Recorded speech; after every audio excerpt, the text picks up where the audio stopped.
And is it working? Yeah. And hello, everyone, and welcome back to another episode of the Pumpkin Copter Cast, the only video game show. So today, it is part 2 of our LGBT plus themed episode, and we got 2 guests today. The first guest, if you watch this show or my other show, you've heard her word talks before. I am, of course, talking about Rosalyn. The demons from Doom didn't do anything wrong, Damlo. I mean, that's correct, though. Like, they were just living their life, and then they opened a portal, and then they started getting shot at. Like, what's your vibe if someone rolled into your circle of hell, and then you got shot at? I'm just being real. Yes. That's going to It be makes a panel. sense. Like, those makes colonizers from Doom rolled up and started shooting at their home. I stand by that statement. And my second guest is you've heard them on my Pokemon Word Talks podcast. In the first part of this 2-part video, I'm joined once again by Carolyn. Hello. It's me. I have nothing cool to offer following that statement about Doom because now I'm thinking about it and it's kind of blowing my mind a little bit, which is why I do this kind of stuff. I'm like that friend at the back of the party just going, and then people just kind of go, yeah, and then walk away really fast. That's definitely my vibe. No, I'm kidding. So yeah, I'm back. How's everybody doing?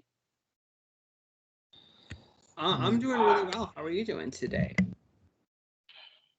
I'm doing all right. You know, Pride Month kind of ended with a whimper and everything at my day job. Just in case you needed to know, Rosalyn, my day job is I work for a certain creature that owns several amusement parks.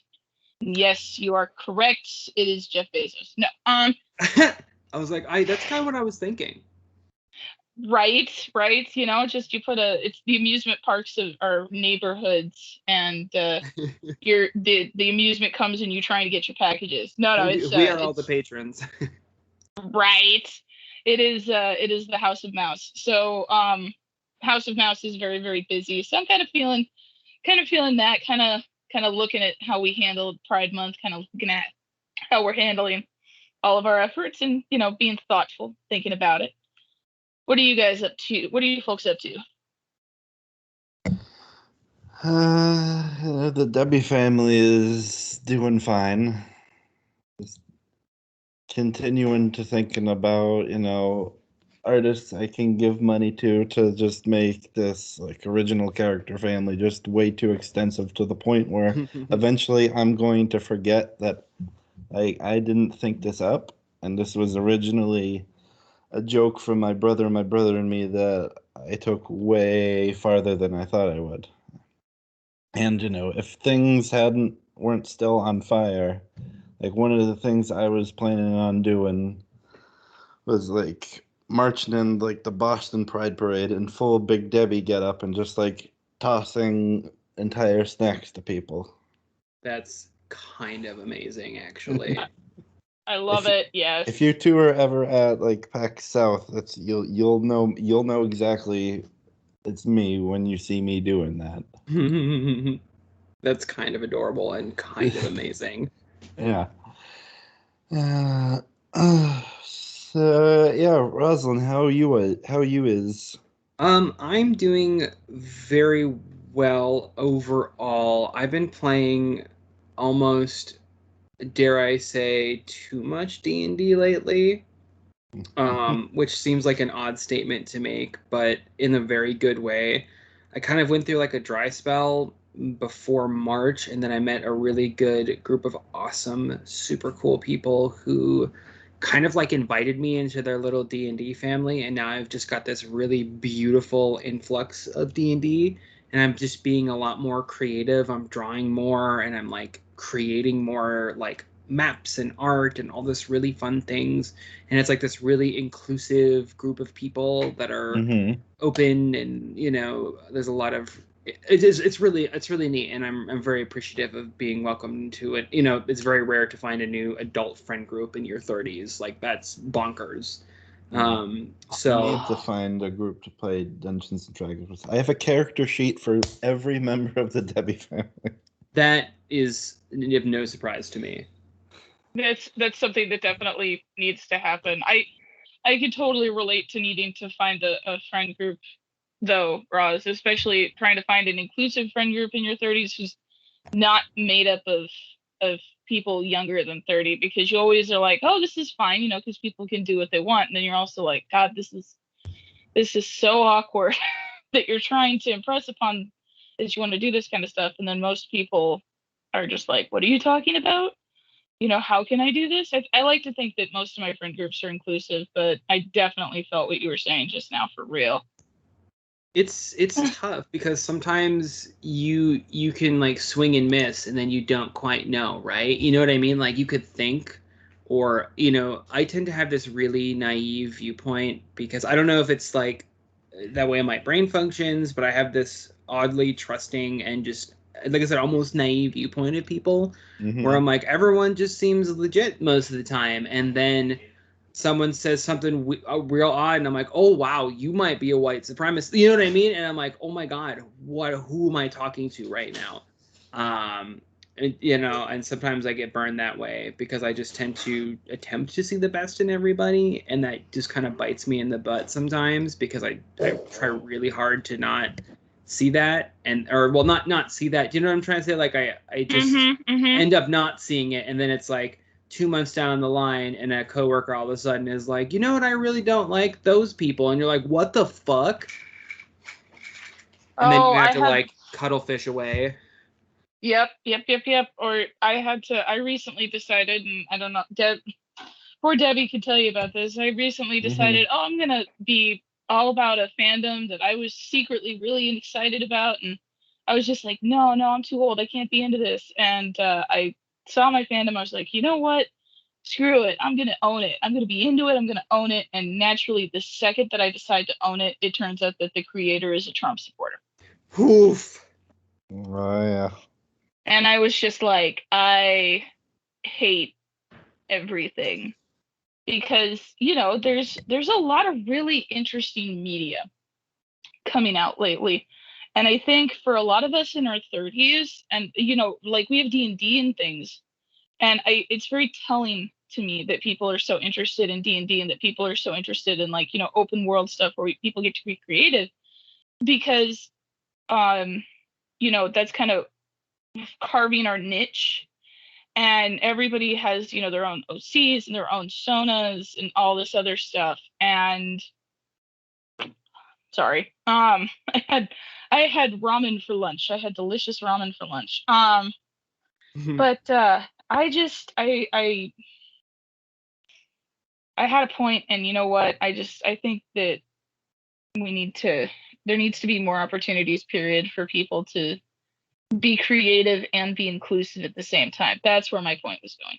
Oh yeah, absolutely. It's hard to find those avenues sometimes, because I think, I don't know, sometimes there's this feeling of, for me, I don't know if it was, I don't know, it's hard to put into words. I don't know if it was this revelation of partially, I don't remember if Debbie, I don't remember if it's okay if I swear. Is it okay if I swear?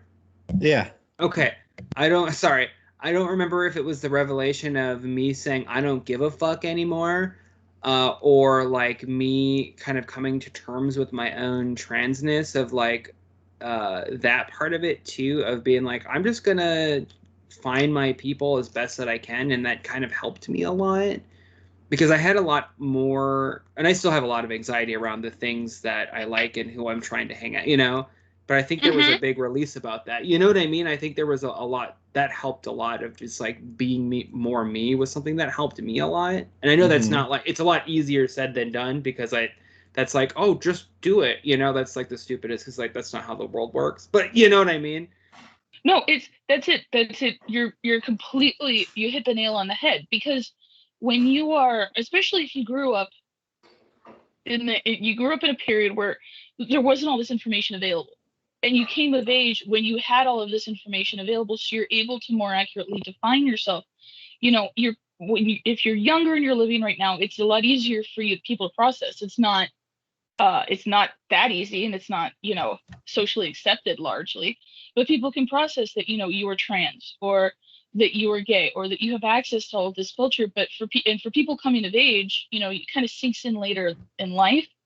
It's like, yeah, no, I'm non-binary, I'm trans masculine, and I see, and you see people express that, and you're like, this makes a lot of sense. It does get awkward, because the people who are expressing it are people who've had access to this information at a much younger age, which it's kind of embarrassing. It kind of hurts, but at the same time, it's like you have a choice. You can either just not accept yourself and just kind of, sorry, I'm on TikTok.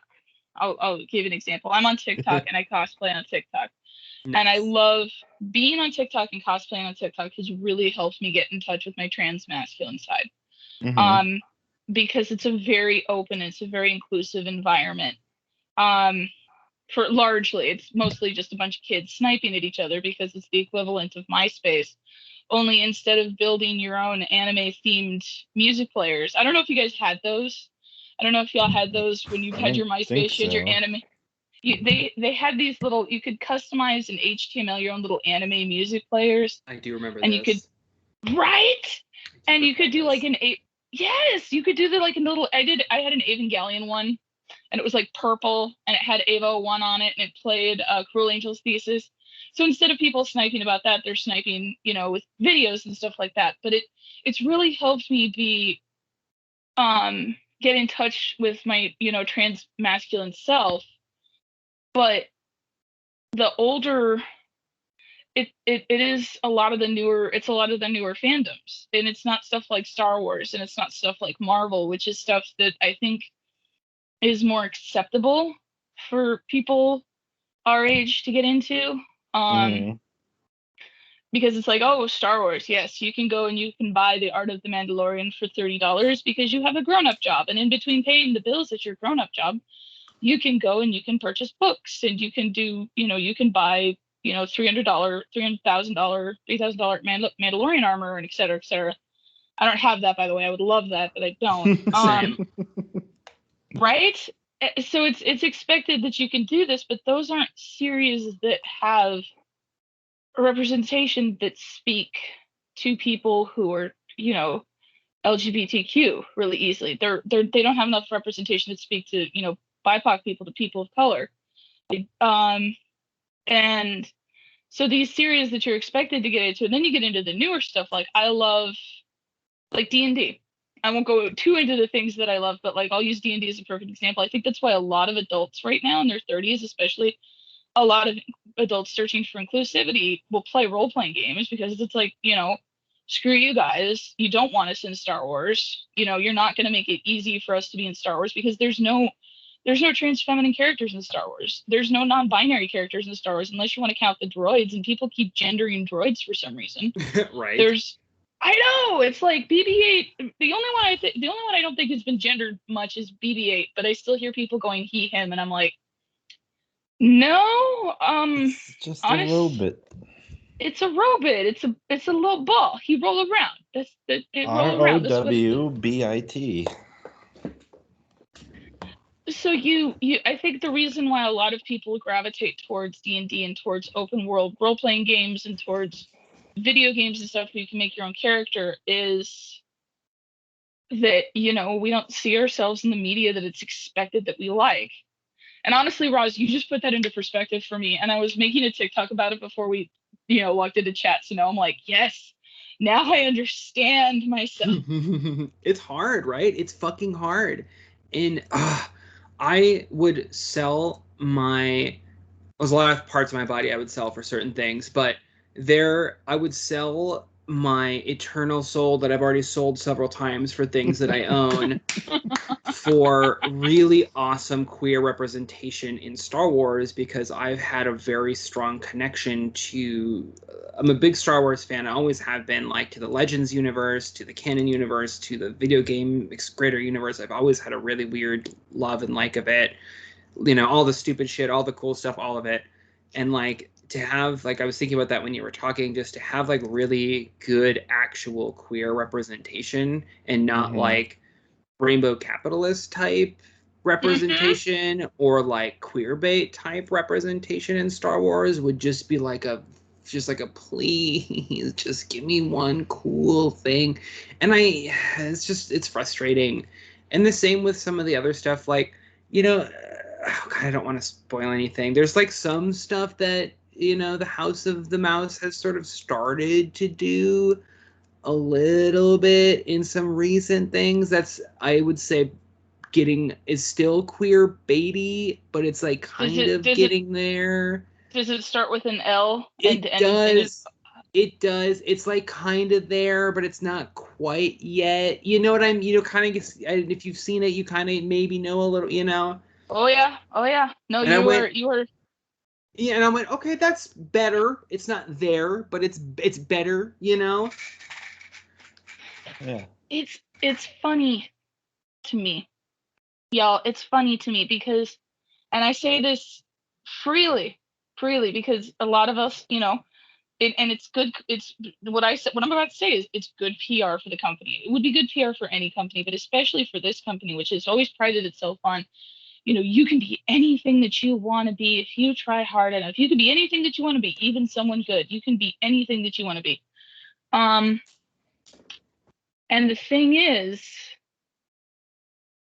90% of the company in big chunks is progressively getting gayer and queerer and everything else. And we are all in the lower levels, yes. But it's absolutely, because they talk about there's a new key in the company, and it's called it's the fifth key, and it's the inclusion key. Tell me everything, please. Give me whatever tea you're allowed to fucking give me, and I want to know everything. So the inclusion key, which is something that Disney has talked about online, is it's about like allowing cast members to be, and I apply this to myself because I am a front of the line person. I am a cast member, and if you're familiar with that concept, it's a double-edged sword, because you automatically think, oh, cast members aren't paid enough, or oh, cast members are lazy, because we don't work 10 to 12 hours a day with my elbows knee deep in trash trying to find some kid's retainer that we accidentally threw away that he still wants, even though it's the middle of a pandemic. So I dig through the trash looking for it. But Disney was like, okay, we need to address the bottom line. These are people who have money. Somehow they've appeared out of nowhere, like gnomes. They just appeared out of nowhere and they have money. So perhaps we should give them something. So they gave us the fifth key. And the fifth key is all about, it's trying to foster two words. The way they said it was trying to foster two words. Everyone belongs. And it's a lot easier to say it than to do it. Than to do it. Because you have, and I think ironically it's a lot easier on the park front, because now they're saying, oh, you guys can have short hair. Like, I cut my hair. I am transmasculine. I am AFAB. That means I am assigned female at birth. But I cut my hair extremely short, and I wear a gender non-specific costume for a reason. And in the 70s and the 80s, I would have been required to have my hair a certain length.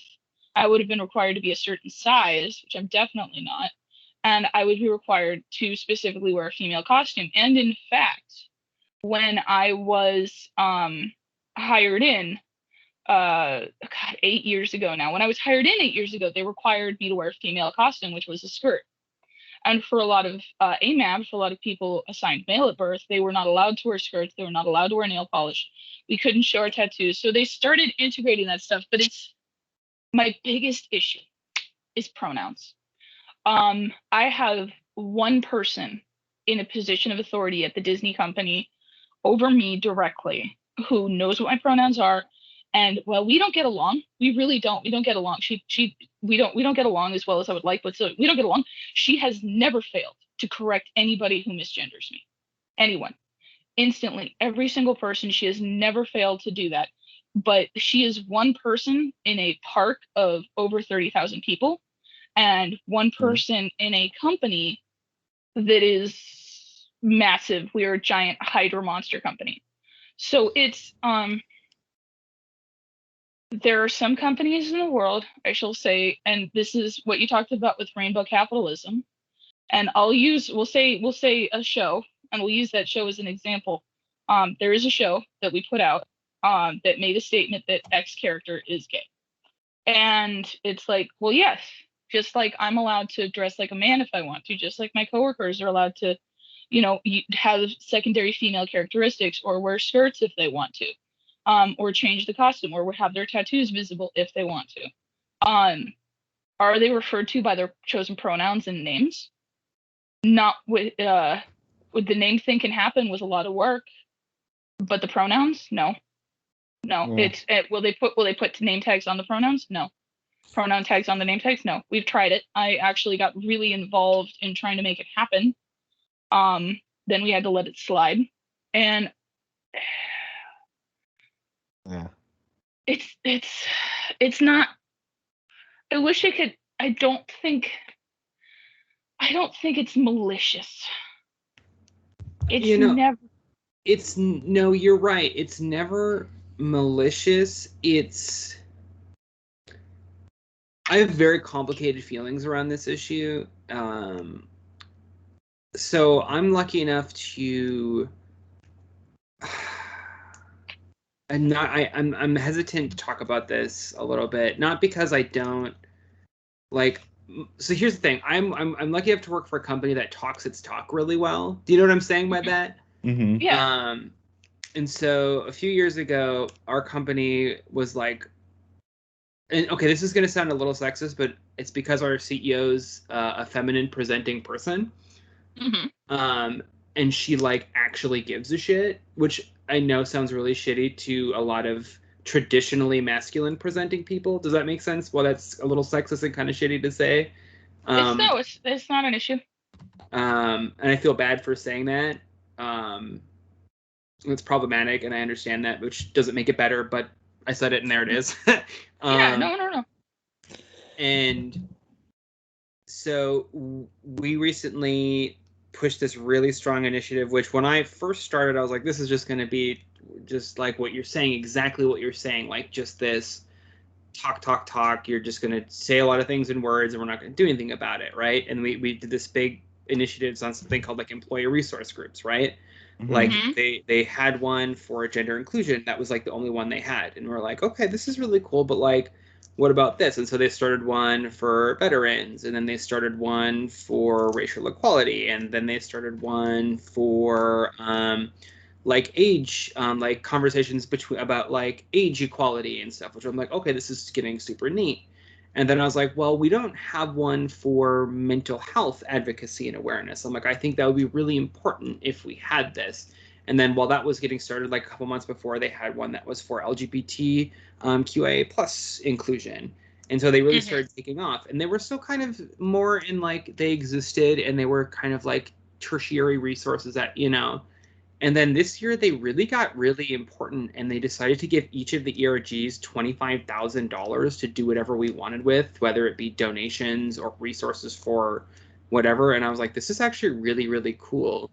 And the LGBTQIA plus one was really strong, and like a lot of the shit that they did. And it was quite impressive. Like everybody from that ERG is really pushing for pronouns in our email signatures and bios. Mm-hmm. And like everyone introduces their pronouns in meetings. It's really impressive.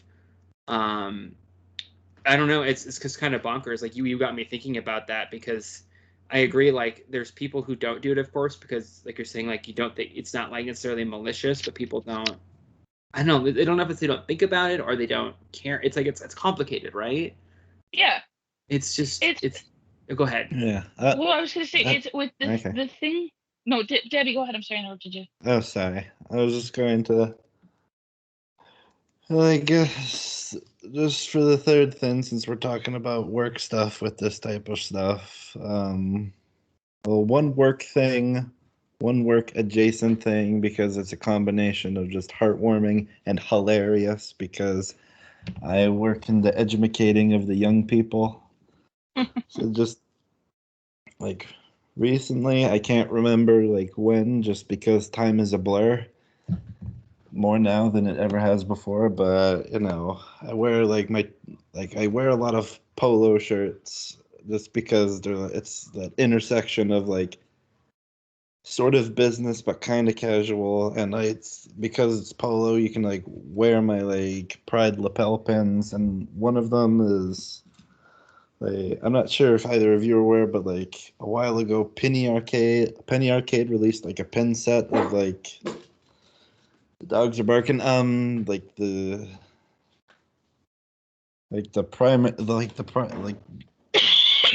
original triangle of pronouns, as I'll call them. And I usually just wear a different one every day. And like a nice thing at work is that the people have just like noticed them, just because it's like a single dot of like different color, and like usually a bright primary color shirt. And so they just straight up ask because they notice, and they're like, wait, yeah, they just like notice just because like, it's just like a pin thing, and they just asking, and that's really nice. Like on two separate occasions, just because they noticed the pins. Because usually I wear like a fair bit of bling, and yeah, and just I guess before we fully move on to your things and then video games, like just like the briefest of stories. Okay. This is like I'm thinking back to ancient years, like I want to say like 3 or 4 years ago, before I was out to like literally anyone, myself included. There's this one child, and they were like, "Teacher," and just for those of you who don't know, like if you work in education, children will literally ask like literally any question you can think of out of the blue without like changing their tone of voice or like indicating they're shifting the conversation. I say that like in part because like the heartwarming part, in part because this ends hilariously. She's like, "Teacher, are you a boy?" And I was like, "No." It's like, "Are you a girl?" It's like, "No." It's like, "Are you nothing?" Because kids don't have like that vocabulary yet, because they were like a real youngin'. It was like, "Can I still call you Mister?" Yeah. And then just because when you're a teacher for young kids, like it's kind of like a vaudeville act of like you messing with each other. It'd be like, "Can I still call you a cat?" And then at the top of her lungs, she's like, "I'm not a cat." And then like we just moved on to the next thing of the day. Well, just because like completely serious, and then like loud kid volume, just like that always stuck with me, just in combination, because it felt nice, and it was also really, really funny. Oh no, yeah, it is, and that's the thing.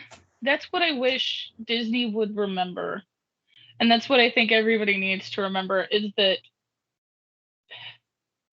unless there are people who try and corrupt the idea that there are people who live gender differently and who live their lives differently, and I think that I think it's based on fear, and it's a weird fear to have, because it really does come with education, and that's why it's so important, because education is, because when you're a kid you don't care, you learn the differences, but when you are a child you don't care. It's just, people are doing what they do. I've seen kids, I don't work in education, but I've seen kids at Disneyland who especially at Avengers Campus, the little boys will get just as excited for Black Widow as the little girls will. The little girls will get just as excited for Captain America. None of them, and these are like 4 and 5-year-old kids, and none of them are looking excited for Black Panther. Like none of them really notice the biases that we teach each other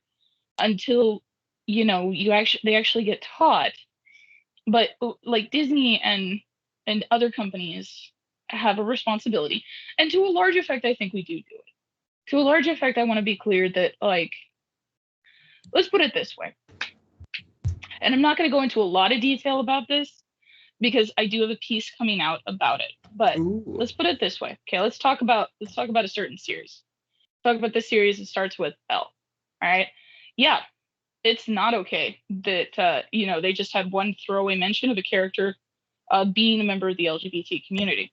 However, that's in canon now.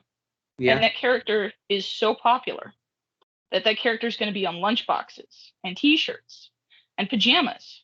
And yeah, that character is not Captain America, who, unfortunately, if they made that distinction, would be that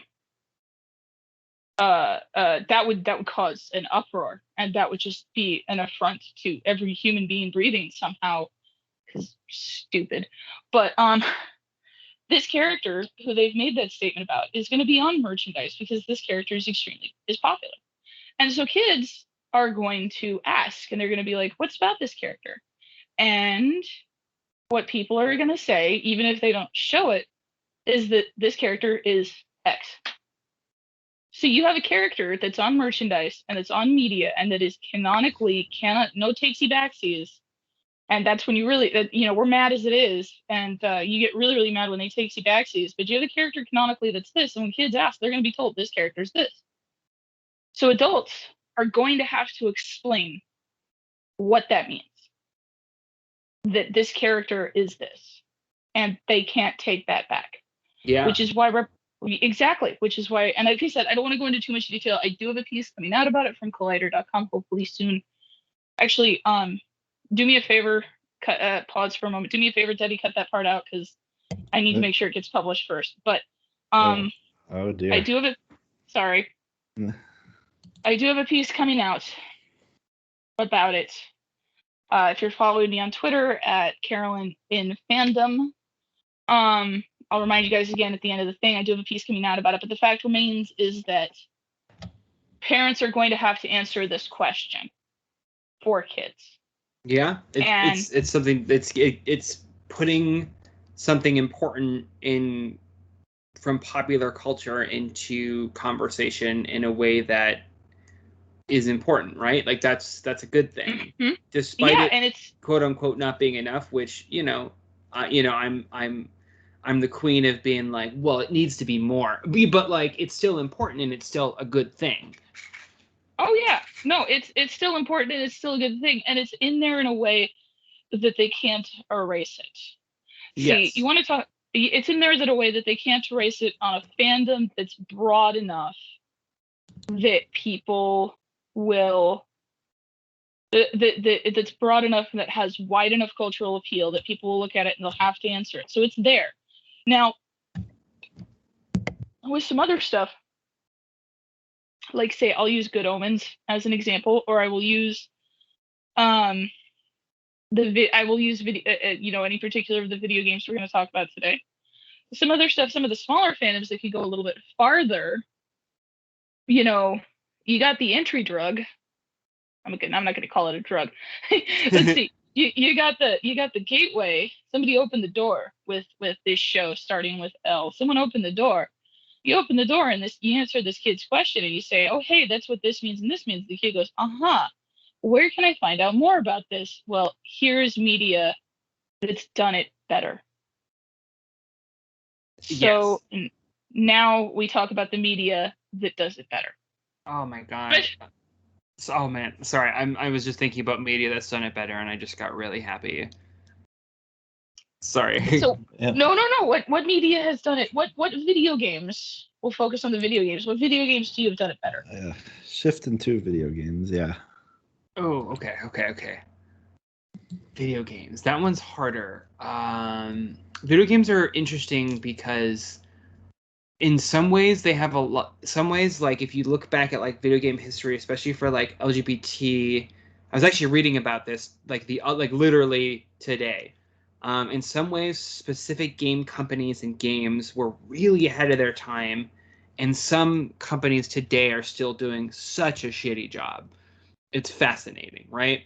So like if you look back through the history of say companies like Bethesda and BioWare, as much as sometimes they suck, like Fallout, that series has fucking been nailing, especially gay specific representation for decades, like really, really well.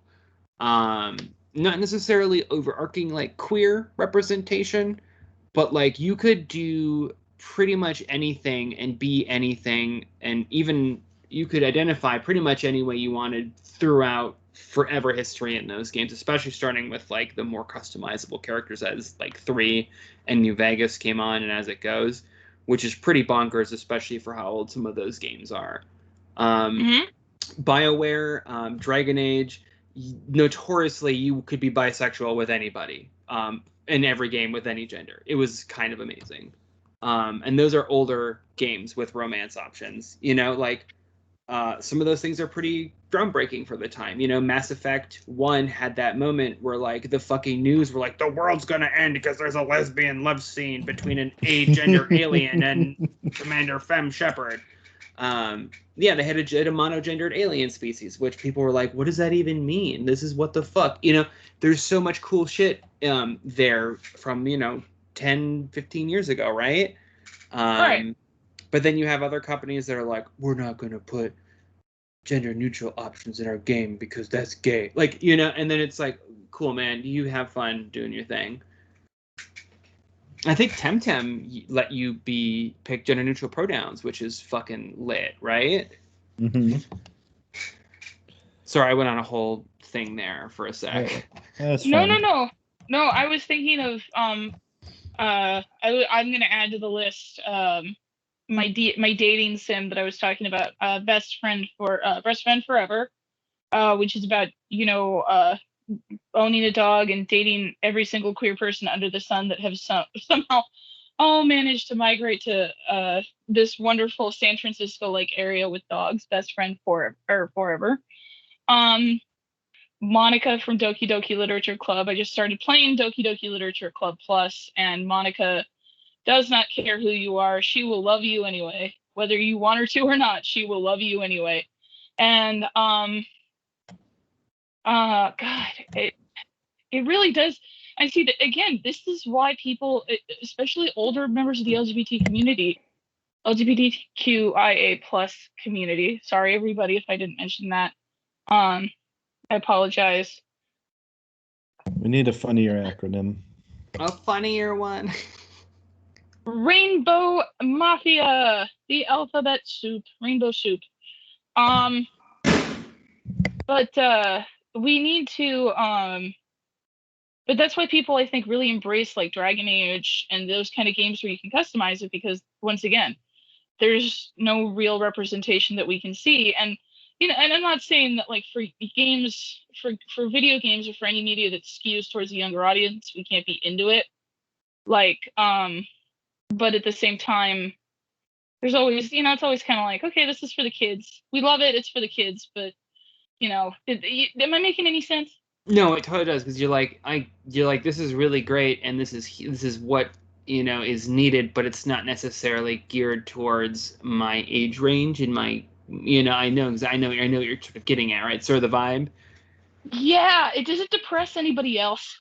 Like, it just depresses you so much because you're looking at all this stuff that the children get in video games, the children get in TV shows, and you're just like, yeah, and I had to just pretend, and I was like, yeah, this is totally me. yeah, yeah, that was my vibe. Right, for real. Debbie, what about you? What games? Who does it right? I don't know, just. We covered this in the last one, but there's always room for more. This is just a me thing, but I've never like a thing that's never really just like poked any buttons in my brain is like characters that look like me, since just if either of you met me in real life, I look like every redheaded character from anything you've ever watched ever. Like ever, just think of any redheaded character right now. I look like Ponyo. I kind of looked like her when I was little. Like Aw. I looked like Chucky. I looked like Chucky from Rugrats. Both baby and middle school. It's like I don't know. If my hair was longer, I'd probably look a little bit like Pepper Ann. Yeah, just so many characters out there that look like me. It's never really just poked my brain in that way. I don't know. I just mainly just looking for just like as you say, like good inclusion in general. Just because you just kind of notice it in like the sea of everything else. Like this is just a me thing. Like I'm not really sure. Like apparently this is like a hotly contested thing, or at least it was in like the early days. But like Birdo, who's like many people, like myself included, are like considered like one of the first canonically trans characters ever. And like I'm Mhm. thinking about it, like she's had just like a pretty good arc.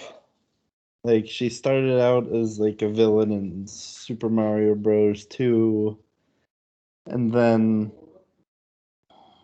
like she's gone from like an enemy to the point where like Mario and friends get along with her, and she's probably like dating or married to Yoshi, which means she's Mario's stepmom. I mean, she's gone from like a straight up villain in Super Mario Bros. 2 to like only kind of a villain in Super Mario RPG to like a protagonist in Mario and Luigi Superstar Saga, and unintentionally an antagonist because she ended up like in her mind dating Popple, who if you've ever played that game, you just want to punch him. Just want to punch Mhm. him right in the face. He's like, I imagine since he's like since a lot of characters in that game are like literal like lima bean people, you could just like punt them. And like as the games have gone on, she's just like, I don't like again, I don't really know just how much this is considered a thing in the community at large, but she's just kind of like gotten like more better. Like she's always like a character in like the Mario Party and like kart games. Like in the Paper Mario games, like she's apparently like bounced back from villainy so much she's like a singer. And there's just like this is just like the minorest of spoilers from last like my game of the year last year, Paper Mario, the Origami King. Like throughout the game, there are these like coffee shops you can find where you find like Bowser's minions just chilling and drinking coffee because why not? And like if you order like a special like coffee drink, then just like Birdo just lowers down on like one of the lights and it like plays like like it's just funny because it comes like quite literally out of nowhere. It just like plays like the stereotypical, oh, here's a lady and she's acting saucy music. Like just one step, like not actually stripping, but like the energy of it, and you like see the customers like whistling and smacking the Mhm. buttons. And then she's also like a, like a stagehand. Just I don't know. I used to not just be a fan of Birdo just because in like some of the games they gave her like weird, I don't know what sounds like kazoo sounds when she talks. On account of she doesn't have like her mouth is just like always open, like when it like a particular type of pasta. But I don't know. I think Birdo just because, and as I've said before, like Vivian from Paper Mario: The Thousand Year Door, just because it's like one of my favorite freaking games. And just like your supporting character in the latest Paper Mario game, Olivia, who just I will like fight people over this. Like I'm convinced she's just like a babby lesbian, just because like one of the first things she says, like when you get to a certain section in the first chunk of the game, is like, I just want to sit at this cafe and chat with all of the ladies, all the lovely ladies, if there are any ladies here. And like when she sees like Birdo up on a stage, just like performing a play, which I won't spoil just because it's just one of those things that you're like, wait, how is there a performance here? She's just like, she's looking at Birdo, is like, who is she? I love her. And it's heartwarming and hilarious, which is, in my opinion, the best way to do representation, just because, yeah. And I can't really think of any specific examples now, just because, again, time is a blur. But like Isabel from Animal Crossing, like it's like been established that she's canonically pansexual, because in the animal in like New Leaf, when you're the mayor of the town, like you can literally just like see that she has a crush on the mayor, your character, regardless of the gender. And I thought that was neat, and that's what I think. Yeah. You know who I will claim for the androgyny, the LGBT, non-binary, androgyny, what gender are they? Who cares? Team. I will claim Bob. Bob the cat from Animal Crossing. The little purple cat with the red and red shirt with the white with the little daisies on it, because Bob Animal Crossing. Oh, there, I see him. Yep. And it's Frickin' just smug face. Exactly. But the smug villager, Bob just doesn't care. Bob is adorable, and Bob doesn't care. And Bob is, Bob gets mad, but Bob isn't specifically like, it not specifically overly femme, not specifically overly masculine. Bob is just Bob. I dig it. Bob is just Bob. I love that statement. Bob's just like Bob. And I love the throwaway. Bob gets mad, but Bob is Bob. Bob gets mad. Bob gets mad. Bob gets sad. Bob is Bob. And this is why one of the characters I do cosplay on TikTok is Bob. Amazing. Because Bob is right. Because Bob is Bob, and Bob's adorable. Do I have Bob on my island yet? No. Will I ever have Bob on my island? Probably not. But I live for the day. Because you look at the character and it's like a lot of the Animal Crossing villagers, there are many of them that are specifically, especially in New Horizons. Debbie, you and I were talking about this, but like in New Horizons, the customization options for, the mayor and the resident services representative, you don't have to have a specific gender set. You can just wear whatever you want. Yeah. But a lot of the animals are very, like there are many of them that are very specifically femme, and there are many of them that are very specifically masculine. And then there are some that just, they're Bob. They don't care. Like, I think, if you think about it, look, I'm just looking at his face the entire time we've been talking, and I'm just like, I feel like he's going to try and steal my credit cards. You go steal your credit cards, buy sandwiches. That's what Bob does. Yeah, Bob is just chill. Holy shit. I totally forgot about this character while we were talking about Bob. I don't know why Bob made me think of this character or like brought me here. Did you guys? Bob is Bob. Bob is Bob. That's the name of the episode. Bob is Bob. Did you guys ever play Dragon Age Inquisition? I Not yet. know, I know of it, but I haven't played it. What did you say, Debbie? I'm so sorry, I didn't hear you. Not yet. Just because I only recently just fixed up my 360. Fair. So this is not like a spoiler. It's just a character who exists, and I just thought it'd be a really cool mention because I don't, especially in older games, there's not a lot of good representation for like I guess well for the trans community specifically. And when I saw this character, it blew me away. Is there's like a very I would say like secondary main type character that's a trans masculine character. Um, Oh yeah, I remember this when like news of the game was rolling yeah, out. Cremisius, and I was like, holy shit. And I was like, tell me your entire fucking story when I met this character. Because I'm like, I want to, number one, know if they fucked this up. And number two, I want to know everything about you because it was a super cool thing that was here. And then I wanted, check the vibe on it.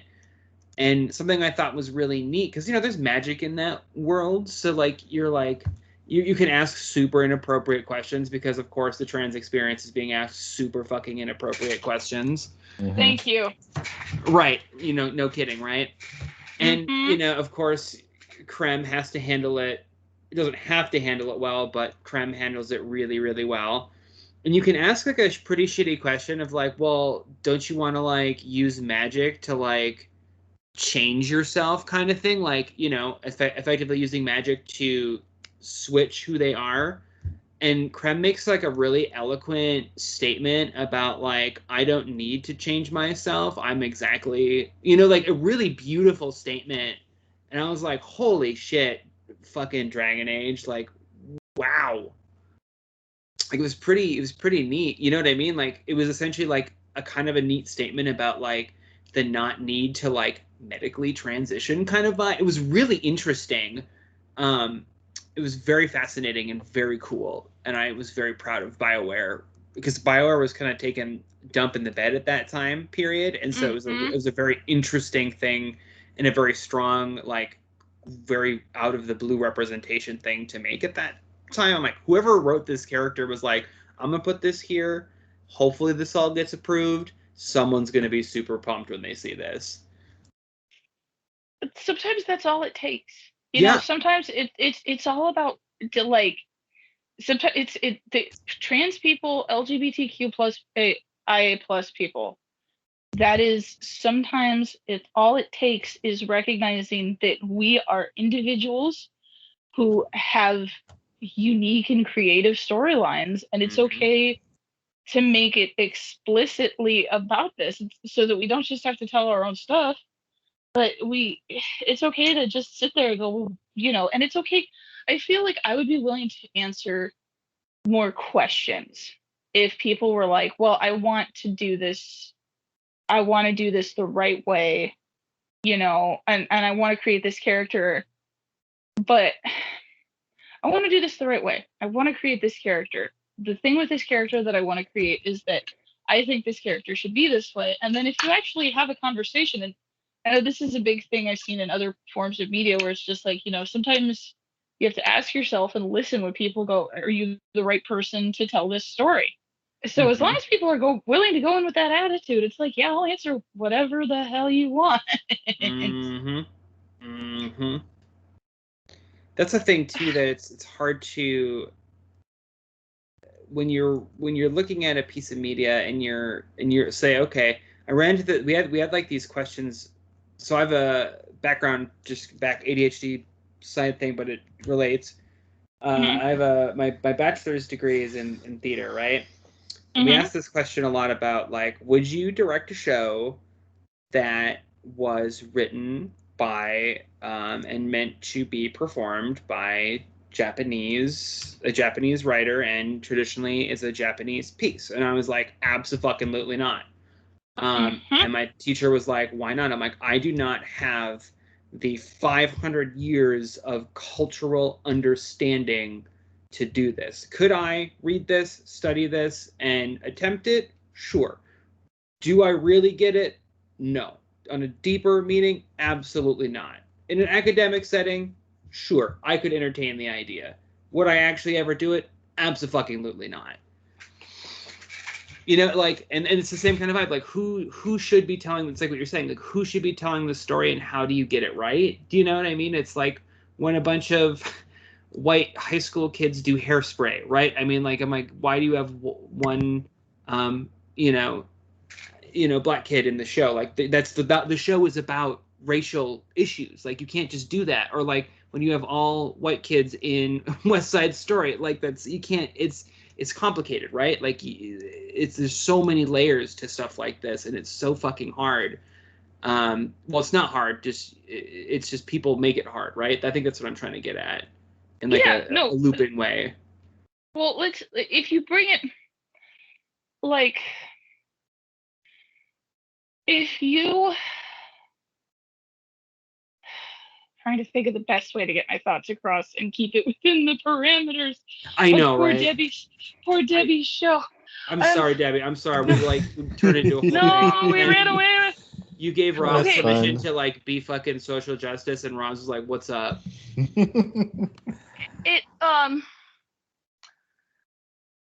If you we'll use BioWare. Okay. BioWare, Naughty Dog, and there are a bunch of other places that have done very specific representation that focuses on transgender characters, not characters that could be interpreted that way. Like, there's things where you could interpret, if you're desperate for representation, sometimes like I am, or anybody else, there's things that you can interpret where it's like, oh, this person possessed this other person, and this is a masculine person possessing a feminine person, or this is vice versa. That's got to be something. But the fact is, these two game companies created these two characters, and they said, can we do this in terms of the particular story? Can we do this in terms of the particular story? Does it fit? And they're not telling a story that's explicitly about that's explicitly about the LGBTQ experience. They're not telling a story that's explicitly about the transgender experience. They're telling a story that is explicitly about fucking dragons and fucking zombies and all this other stuff. So it's like, I think in that circumstance, and totally. As it skews more towards, I think, different cultural stuff. Like, I have a friend, more a mutual, but a friend. I have a friend that is they're putting out a role-playing game, and the role-playing game is based on, it's a tabletop game. It's not a video game, unfortunately, but it's based on African culture and African myths. And I was thinking about this the other day because I'm like, I'm whiter than white bread, and I'm like, and I'm like, would I feel comfortable playing in this game? And I was like, yeah, because I shouldn't necessarily be afraid of doing that. I mean, it's a role-playing game, and you have to ask that. And then I said to myself, would I be comfortable DMing this kind of game? And I was like, no, absolutely not. Playing in it is a very fine line, and I would honestly have to ask the DM. But when it skews more towards a specific culture, any kind of culture, LGBTQ culture, trans culture, BIPOC culture, when it skews toward anything along those lines specifically, the closer it gets towards a person's specific culture, that's when it gets iffy. And it's not malicious. It's not that people don't want to share, because I think that a lot of people, I like to believe at least, that a lot of people go out into the world going, hey, we have this cool thing. We're Nintendo, and we have this cool thing. We have this the little Italian plumber, and he go run around and he do things like this. I keep harping about Animal Crossing this episode, but Animal Crossing is actually a great fucking example. Sorry if I wasn't. No, I can swear. Okay. Yeah. Animal Crossing is a great example. I was watching a deep dive on the history of Animal Crossing. Okay. And the original idea was that in Japan, they had these, it wasn't for the N64, it was for the console that was before the N64, but they had a disc thing that had an actual clock. Okay. And the clock was how, and the designers for the original New Leaf game were like, oh, this has a clock in it. We could use that to do like a game. And they used the clock that was in this disc. It was like an actual clock that was in this disc in the game. And they put it in. And suddenly players, and this was only in Japan, suddenly players could have, this Animal Crossing thing where it was like an open world game and it was very calming and very soothing, and you had this clock that kept track of what you were doing. And the thing about this was that I don't remember the system before the N64. It was a really fascinating video too, but they had the clock, and the clock was and it was exclusive to Japan because nobody in the US was really vibing with the game console that it was on, and nobody really liked it, but everybody loved the game with the cute little talking animals. And so Nintendo was like, hey, we could take this to European countries. So the problem was that that all of the references in it were exclusively Japanese. So they had to do a massive, when they released the next game that wasn't on the same console with the clock. When they released the next, it's killing me that I don't remember the exact terms, because I'm pretty sure there are people who would be listening to this who would be very interested in it, and I'm sorry I don't remember them. But they had to they almost had to completely rewrite the game, because they were like, well, Europeans aren't going to get Lucky Cats, or they're not going to get the various Japanese festivals that are included in the game. So they had to rewrite it, and they had to include a bunch of stuff, and it lost a lot of its relevancy, and it lost a lot of its it lost a lot of its meaning for some of the original Japanese players, and for some of the people who maybe had the game and brought it over and were Japanophiles from America or whatever. But then they came together as the series has progressed. First, they came together and they made pay-for-play games, and everybody hated it. And then they came together and they made, and they've kind of worked together on making different, like, really weird ways of making money. But then they came together, and it was like, a collaboration in how to in making a game that started primarily in Japan, that had those same cultural elements. Because if you play New Horizons now, and I know a lot of diehard Animal Crossing fans are going to be very disconcerted by it's like, you're getting all the names wrong. How dare you? I'm sorry. I'm not that in-depth a fan. I'm really not, despite what you might think. But in New Horizons, they managed to include a mix of the cultural references as well as the European cultural references without being explicitly one or the other. So you have this thing that is a uniquely Japanese game, that was a uniquely created Japanese game, that people really liked. And rather than one group of people coming in and being like, well, we're going to totally rewrite the story, and it's going to take place in every town USA, and all the little critters are going to put in little American flags, and it's going to be freedom. There's America, or England, UK. I do say, yes, the UK, what? Or, America. And no, they came together and they did a collaboration. And I think, to me, those are the moments where, if you have an interest in somebody's culture, you make sure to work with them on it and respect it. And that's where my point was going. Oh. Okay. I'm just thinking about it. I'm just like, yeah, you right. I mean, like, I was just like thinking about it. I was like, yeah, I get it. Because it's a really, I was really fascinated by the story that people were so into this little game with these little critters, and Nintendo was like, cool, yeah, let's do it, let's bring it. And then Nintendo was like, shoot, we're still going to do this, but it kind of sucks that we have to, like, completely rewrite the game and retranslate the game so that Western audiences are going to get it, because none of you guys know what any of this stuff is. Yeah, right. All this shit. They're like, oh boy. Yeah, so none of you guys know what any of this stuff is. And but then it progressed into, the truest form, the most beautiful thing that our species has ever done. Cooperation, togetherness, in the name of making so much money.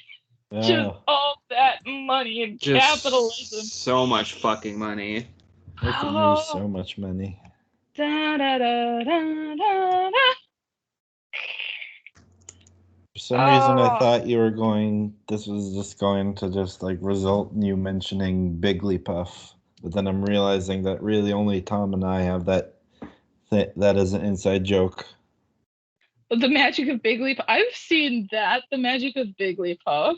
Oh, yeah.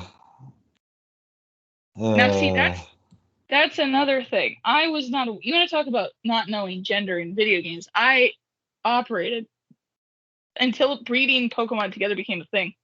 I never was aware of Pokemon's gender at all. They were just funny little animals that appeared. Yeah.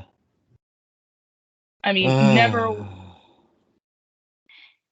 Do you miss Tom, Debbie? I miss Tom. Tom's fun. By this time in August, I'll plug this more at the end, but by this time in August, we'll have covered the entire Indigo League. And just as an aside, as long as we're talking about Pokemon, it's happening more in the recent years, but I'm convinced that Ash Ketchum is, somewhere under the LGBTQIA plus umbrella for several reasons. But we'll talk about that when I drag you two against your will back onto my podcast.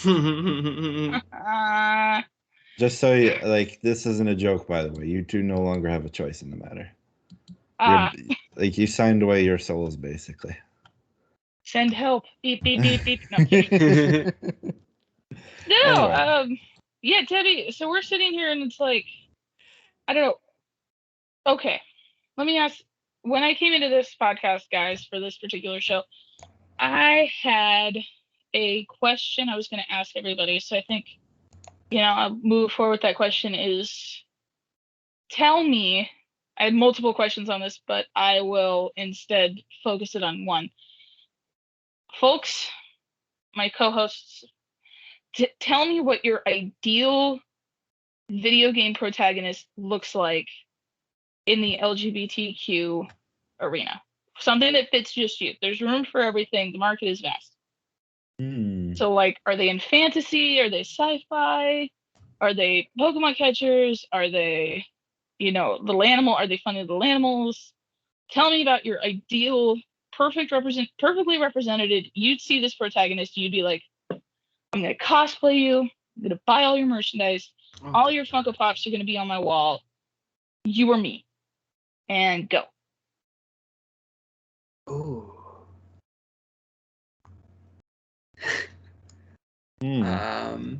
That's hard.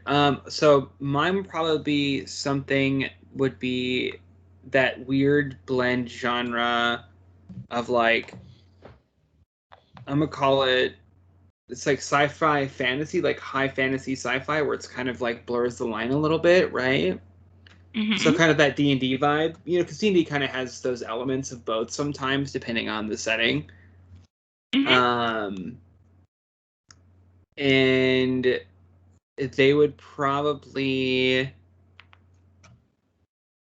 be more femininely aligned. And probably be morally ambiguous, not necessarily the goodest girl or the baddest girl. Bad girl sounds really infantilizing. I don't like that. Not I am the hero or I'm the villain, but kind of blur that line, but sort of be that person who is a really good character example, but they're kind of seen as the bad guy, which is why everyone thinks I like the bad guys and everything. Probably the young version of this character whose name is Kreia in Knights of the Old Republic 2. They're so smart and they've got some of the best dialogue and they're such a badass, powerful woman, and I just love her so much. She sees everything and knows everything. It's so fucking cool. I would cosplay the shit out of young Kreia in a sci-fi fantasy setting. I'm looking up this character and see images. Google fails you when you most. Oh, here, I got okay. you. Okay. I see. Like, while Debbie's thinking on that one, she's such a badass. I gotta love her. I'll send you in Twitter, our little Twitter combo, my favorite image. Yes.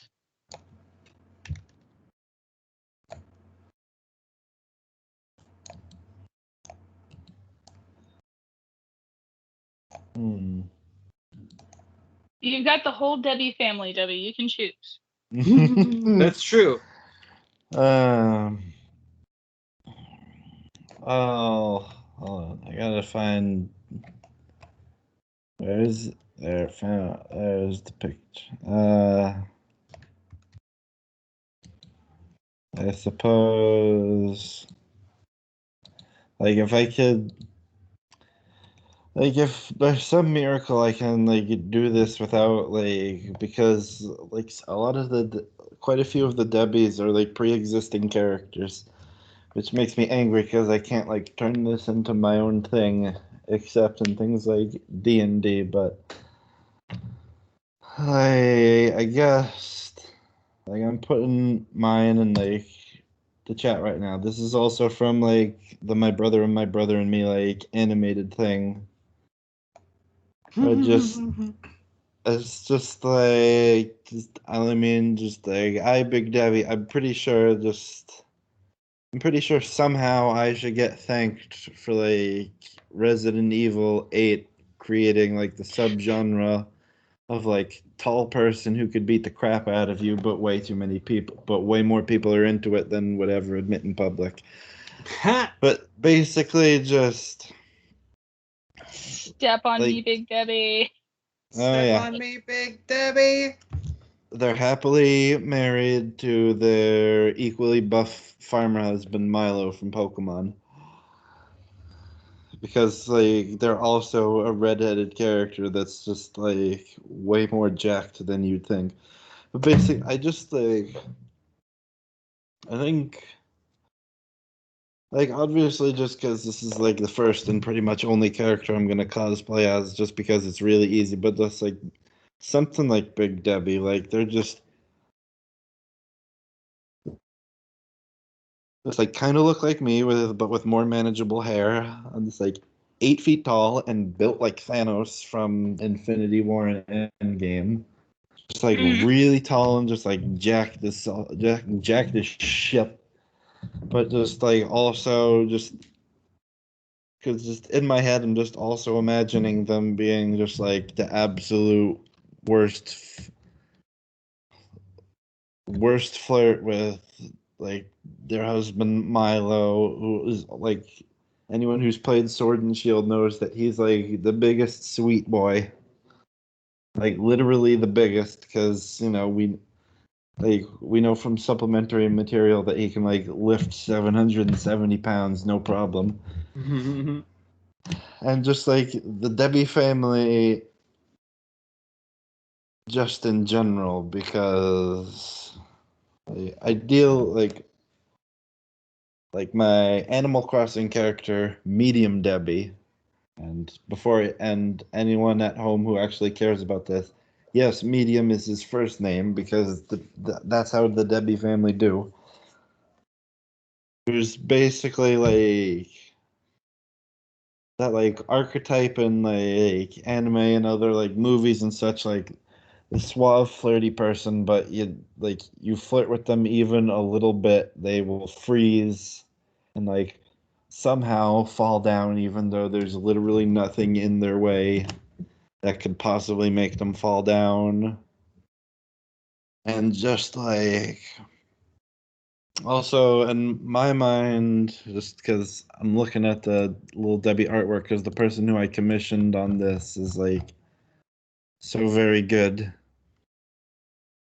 Hold on. Where is? Oh, dang. Hold on. There, found it. Up, up, up.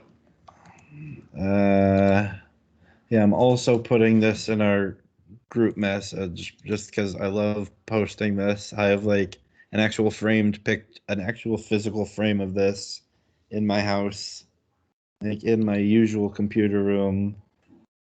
It's just like something I like to imagine just because this is like one of my favorite archetypes. Like I'm imagining like little Debbie is like an 8-year-old little trans girl, but like just like that archetype of kids where she's just like perpetually happy, like she just like chugged a whole bunch of your dad's coffee while you weren't looking. like in like in my own like fictional narrative, like Debbie was always just like the happiest child, but when she came out, she got even happier, which is at the same time heartwarming and terrifying. Because like Aww. all of the because just the way I've built all of them in like Dungeons and Dragons, like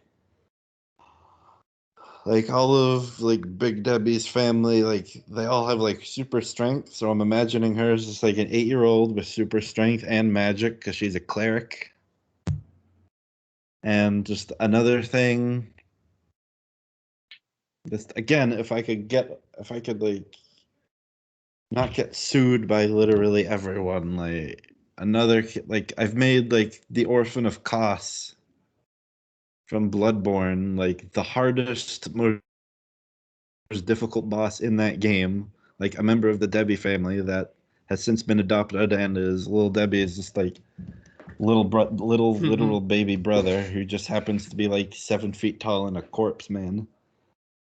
Just like the idea, I don't know, just I feel These like are if this was like a real thing, if this was a real thing I could make like in like a game or something and somehow get From Software's like okay on this.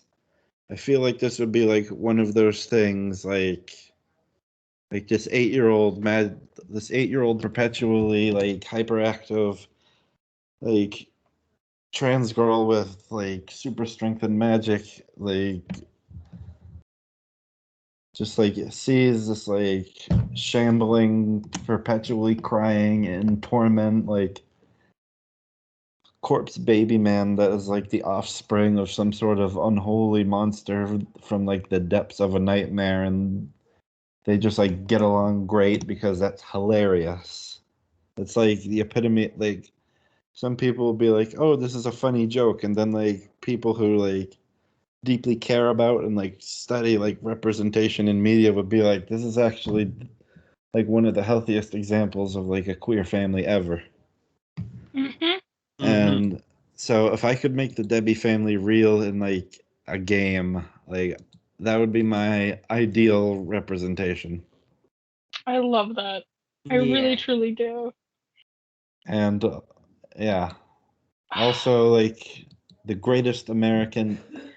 Like I'm telling Rosalyn since I have her hostage, but I have another like the newest addition to the Debbie family is the greatest American Debbie, God damn it. which is like the traditional Debbie hat and like my red hair, but with like the costume from the show. And my next goal, the next commission and future cosplay goal is Lady Debbie S. True, like vampire mom from. But just like I need to see that when it's. I need to see that when you imagine commission it. like as tall as vampire mom, but like as buff as Big Debbie. I need you two to picture that in your mind because I intend to make it like a real thing, both in like artwork and like a future cosplay for me because I'm way too committed to my own shtick. I love it. No, I'm picturing it in my head, and I want it when you customize. When you have it commissioned, I want to see it. And It's quite instead of like fantastic. and instead of like those giant like fingernails like that one lady from the X-Men comics, it's like Wolverine's claws, because I'm imagining like each member of the Debbie family has like a different like weapon from Marvel, because Big Debbie's is the Infinity Gauntlet.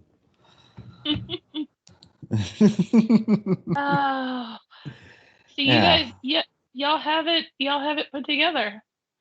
Though, okay, not that anybody asked, but I I talk a big game, and I sit and I put all my people on the spotlight and now I'm like, I it's weird because I have a very specific archetype, and it would be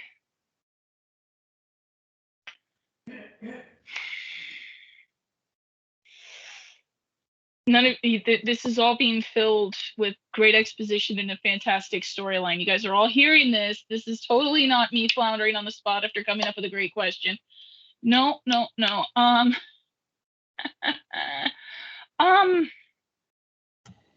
I guess the character that would be mine most, like the one that I would like be cosplaying the heck out of, and it would be a trans masculine or trans man who is like the mentor figure with like a dark and mysterious past, and maybe you think that they're the bad guy, and if they've done some bad things, it's because not that they were like coerced to do them, but that like they had to do them because hashtag tortured backstory or whatever. And but then they make the right decision towards the end, or they never really wanted to make these bad decisions. They were just kind of there and they were happy, and and then something bad happened, and it's like the Joel from Last of Us, but trans masculine sort of figure. Cool. Yeah, like somebody who would do that, or alternatively that same archetype, but I'd be down to play a villain. I mean, or someone who's like done villainous things and then chooses the path of villainy. And then in terms of genre, it would probably be like when I say like sci-fi paranormal, like sci-fi fantasy paranormal like Magnus Archives, or Five Nights at Freddy's, or like one of those genres. It's like ghosts, spooky, it's realistic, but weird things can happen, and the character would be in the smack dab in the middle of that. And that would be, seriously, I came up with this great question and I did not have an answer prepared for my own question, and I'm like, no. But yeah, well, I can say that my friend, we are close. Let's put it that way. My friend has always compared me to Eddie Brock from Venom, which I think is also an acceptable option, because we had this long thing going for a long time where it was like, you're just like Tom Hardy in Venom, and I'm like, yeah, I can see that. So that's the alternative. Also made out with like a giant alien made out of black goop? You said that no, it was totally the girl's idea. It was totally the girl. Exactly. That's Did you what see happened. That, sorry, just because I always Google stuff related to like a movie or show after I finish watching it, but I like found there's just like so many artworks of like Eddie and Venom from the movie being a disaster gay couple, and it's like they are the most disaster gay couple in the history. Like it's the funniest thing.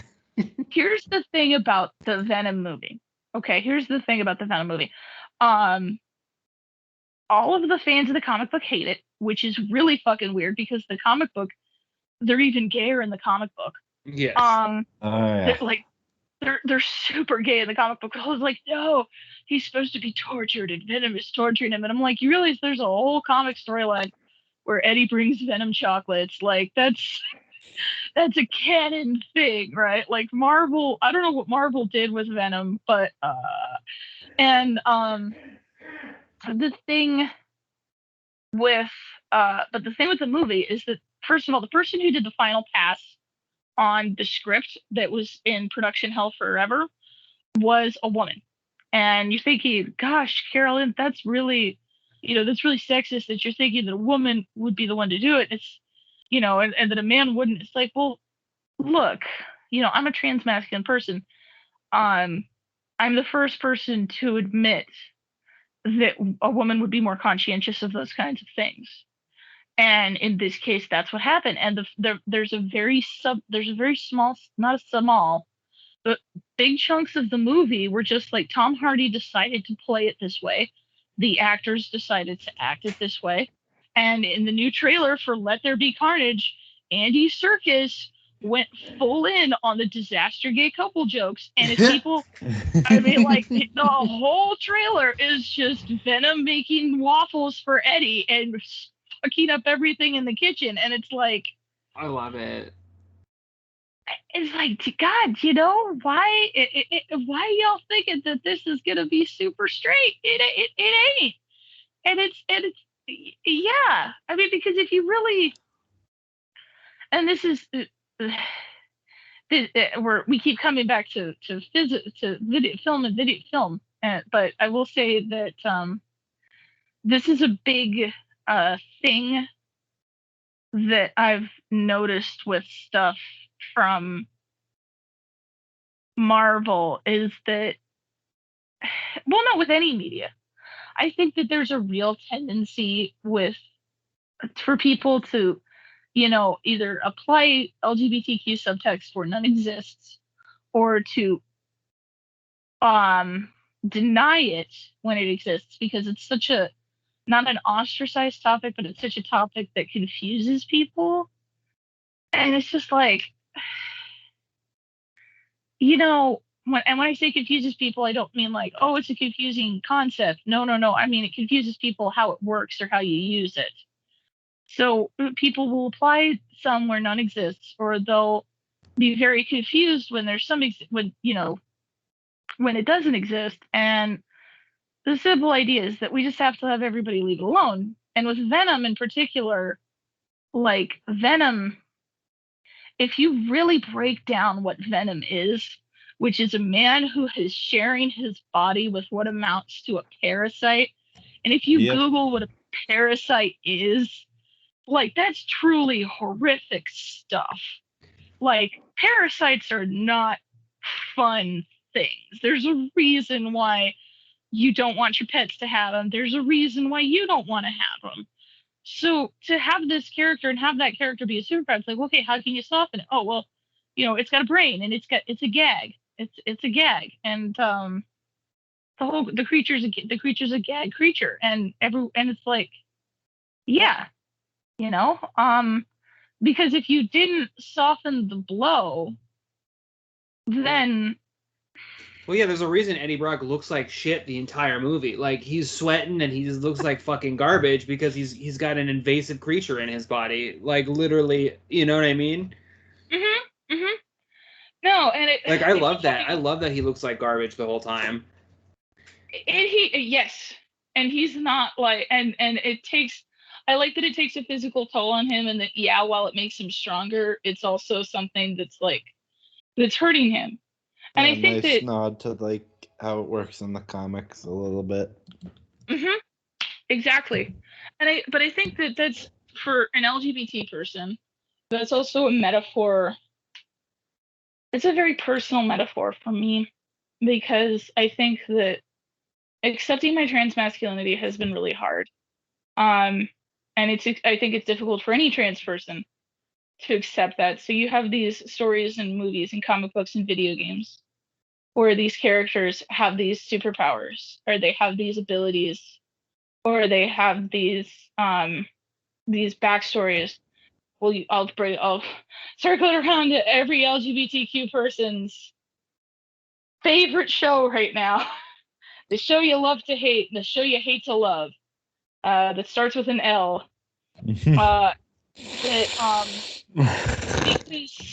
because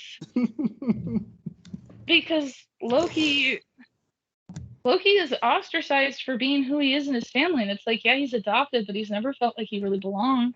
Mm-mm. And Eddie Brock in particular for me is I didn't ask to be this way. I did not. You don't particularly wake up going, gosh, I think I'll be this. I think I'll be a man today. I think I'll be trans today. I think I'll be a woman today. You don't really particularly think about going. You don't particularly wake up and think about that. It's part of who you are. And so to have somebody take something and make it a strength. And the movie does this better than the books.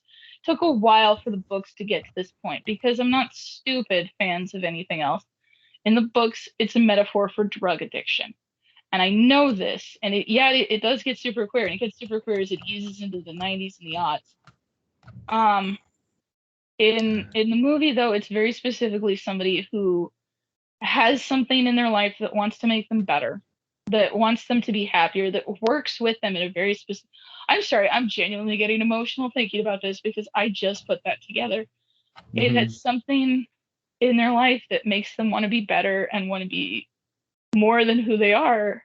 And you take it and, he owns that and works together with it. And they become a whole singular, new, stronger creature. And goddamn, I never really realized that. That's why I really like that character and identify with that character. Yeah, That's fucking awesome. That makes me so happy. I never actually thought about it that way. Like, I'm also like, Carolyn, hearing you talk about this again, just for those watching at home, the show is mostly about video games, but again, it's my show, darn it. This kind of sort of just like, I just started thinking about this just because I think about this franchise a whole lot, just probably because it's probably gonna be with me until like the day I die. Just and Doctor Who, like the show where the fandom is as rational as Star Wars. Just like a few years ago, just because again, for those of you who don't know, one of my favorite shows, like the Doctor, the main character, an alien, and like the whole thing is that, this is due to the fact that like this like concept was introduced due to the fact that William Hartnell got like really sick near the end of his time, and like he's great. He didn't deserve to go out how he did, but when one of the Doctor's people almost dies, as close to dying as you can be without actually being dead. They quite literally explode into light and literally grow a new body. And recently when Peter Capaldi took over, it was announced because they usually announce the next Doctor ahead of time, and it was revealed hey, it's Jodie Whittaker, because it's been established that the Doctor's people I don't know, just like a literal visual, I guess a bit more of like a literal visual representation of gender fluidity, because just they quite literally grow new skin, hair, organs, everything when they regenerate. And then Jodie Whittaker took over because it was established that Time Lords can just do that and it's no big thing. And one of the big reveals is that the Doctor's arch enemy, the Master, when Michelle Gomez took over, she was Missy for a time. And I'm just remembering because I think doing part of the fact that the Doctor being a woman is a new thing, and due to the fact that if you ever watch Doctor Who, you the Doctor is that one space cadet person everyone ever knows, is that she literally the first episode, she literally forgets that she's a woman, and she refers to the fact that half an hour ago as a white-haired Scotsman. And there's this one episode where she's because time travel, and don't ask, she's at a wedding, and they're think she was getting like I'm probably getting this wrong, like henna art on her hands, Hmm. and and she's just like, like, this is the best thing ever. I never got to do this when I was a man. And then people were looking at her funny because it was like 1940. She was in 1947 when it happened because like time travel, and she just and like when like one of the people will be like, okay, we're getting ready for for like the wedding. We're separating like the men from the women, and then the doctor has to look at like one of her companions to tell her where to go because again, she forgets, and there's this like, and like her Jodie Whittaker's second season when she appears in a random place, just like out of nowhere, she's like, "Hello, everyone. I'm the disappearing man. Wait, the disappearing woman," and she's just like every time. Like I don't know, just feel like that's just like a Oh, casual. That's like I don't know. I'm not sure if it's like the greatest representation to a group, but I like to think it's pretty good. There's no, it that. is. I was like in that same vein because you reminded me of it. There's that. What's that? That character from Star Trek that has that same vibe.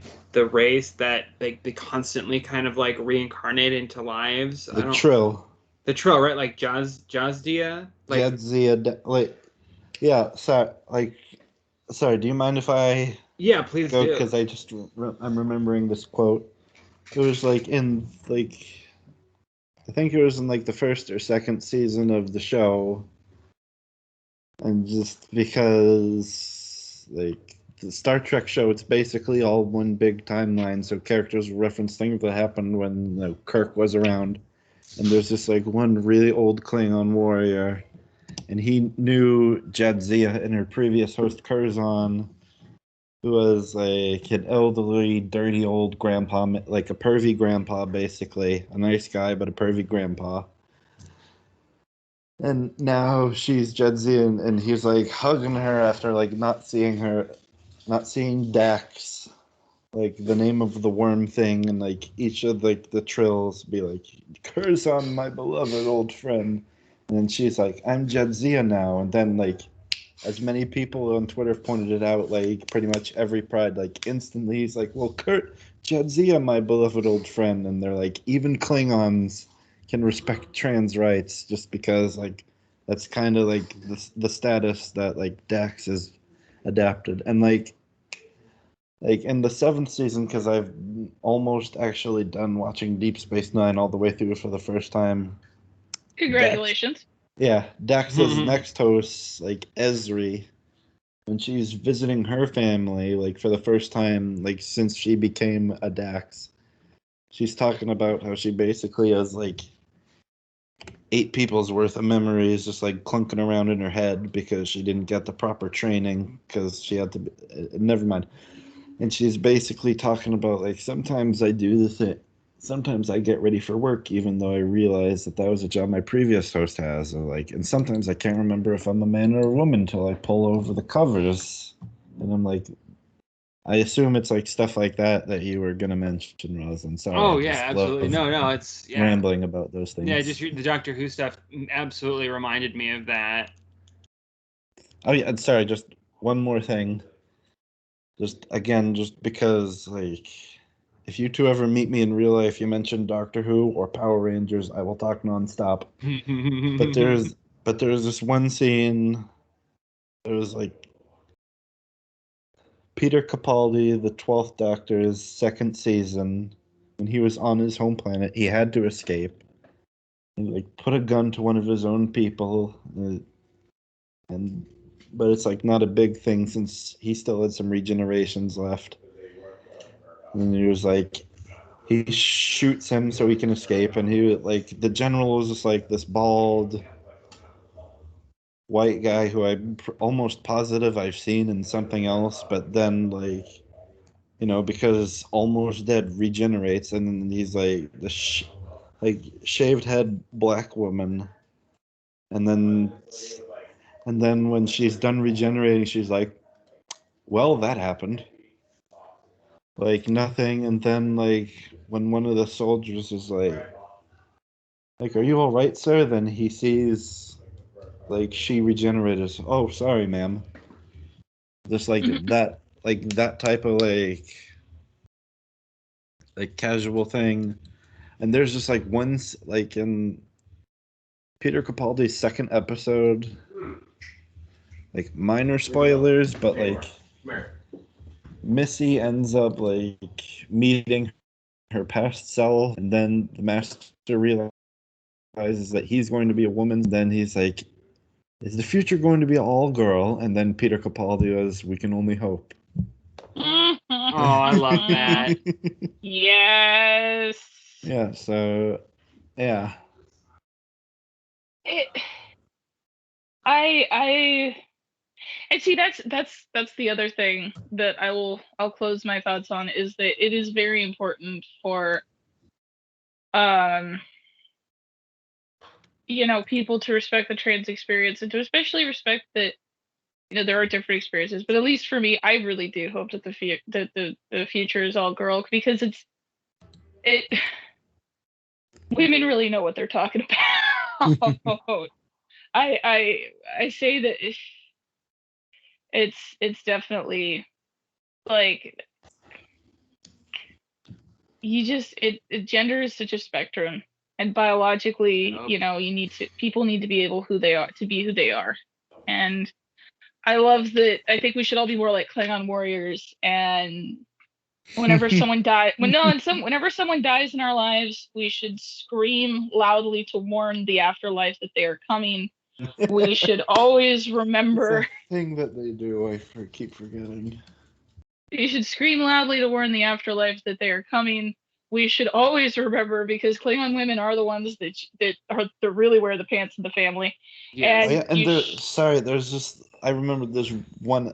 Sorry, just I'm remembering this literally just now, but there's that one episode of Next Generation where Data builds his kid, and he literally lets his kid choose like what form and what gender it'll have.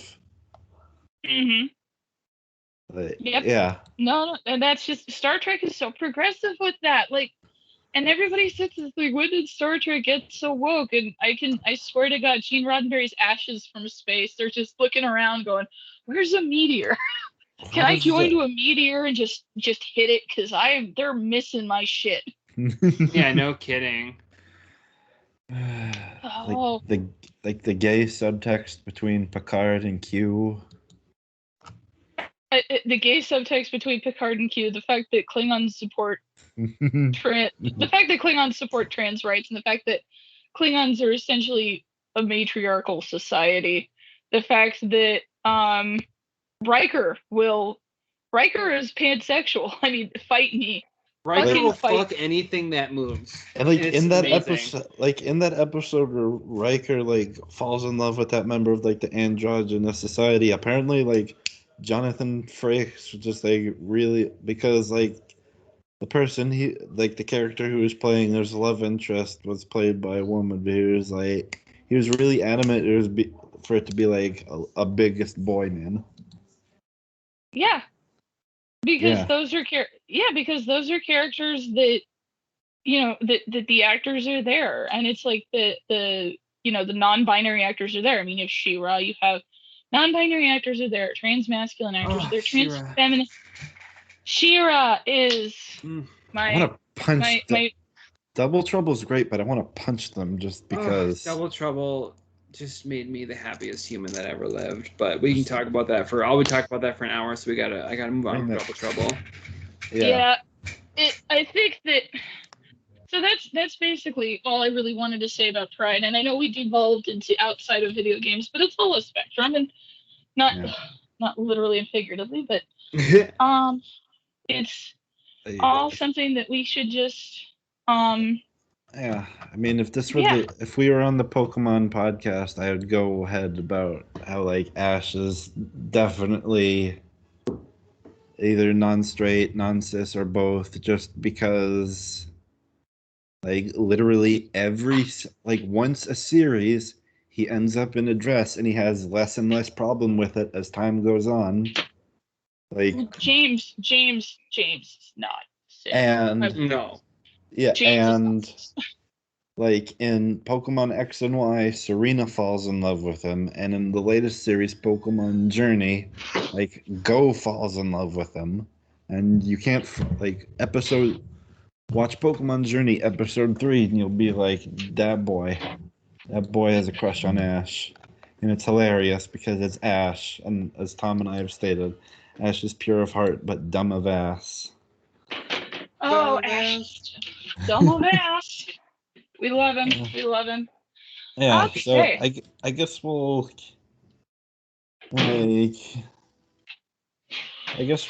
just like put a pin on this until next year, I guess, because otherwise the three of us would be here for like the entire night. That's accurate. So Yes, yeah, indeed.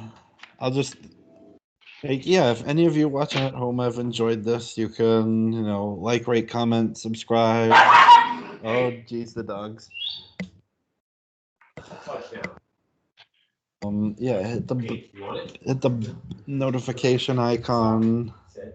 If any of you like have enjoyed the type of content you've just listened to or any of the past videos, you can go to patreon.com/thepumpkincoptercast and give me as much or as little money as you want, because I want money. Yeah. And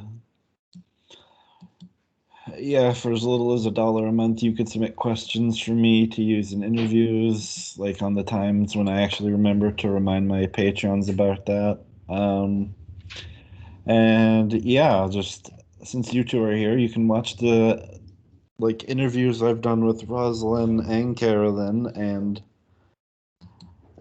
if you want to see some of Rosalyn's editing skills in action, like way back in the day, she made like a compilation with all my interviews with all the That One Video Gamer crew at the time, where I asked the most important question: did Alex Faciani invent Mario? And yeah, just and one more thing before you two plug your things, if you want to hear the most, this is pretty much the second most LGBTQIA plus thing I've ever done. You want the first most thing of that I just said ever, you can go on any podcast platform and catch Gotta Recap 'Em All, where Tom and I, and oftentimes guests, chronicle the entire anime canon.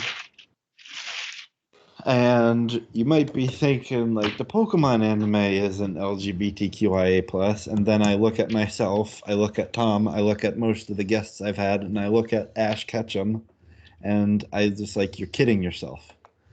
And yeah, if you love just the meticulous chronicling of one of the longest anime shows ever, check that out. And if I may borrow one of Tom's catchphrases, Rosalind, where can the people find you on this Bill's internet?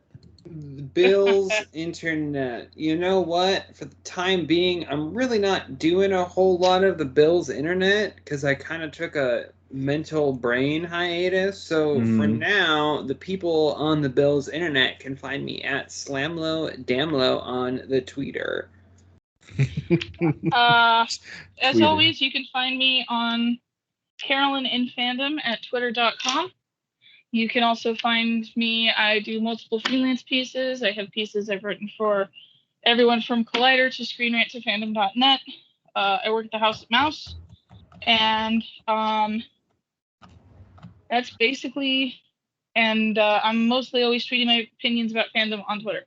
I gotta go though, guys. I will talk to you later. Yeah. All right. Bye, everyone. Bye.